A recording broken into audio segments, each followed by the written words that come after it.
আমাকে নিয়ে যারা সমালোচনা করে তাদেরকে আমার খুব ভালো লাগে, কারণ তারা নিজেদের কথা কম ভাবলেও আমার কথা একটু বেশিই ভাবে।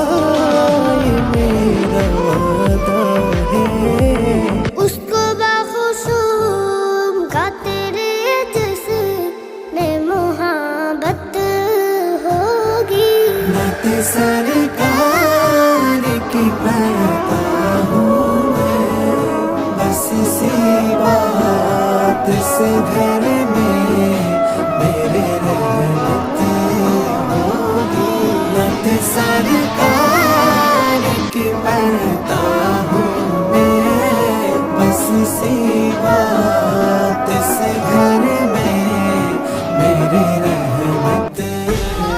আমি চাইলেই তোমার মতো নাচ গান দিয়ে ভিডিও করতে পারি, কিন্তু করি না কেন জানো? কারণ আমি আমার ইসলাম ধর্মকে ভালোবাসি।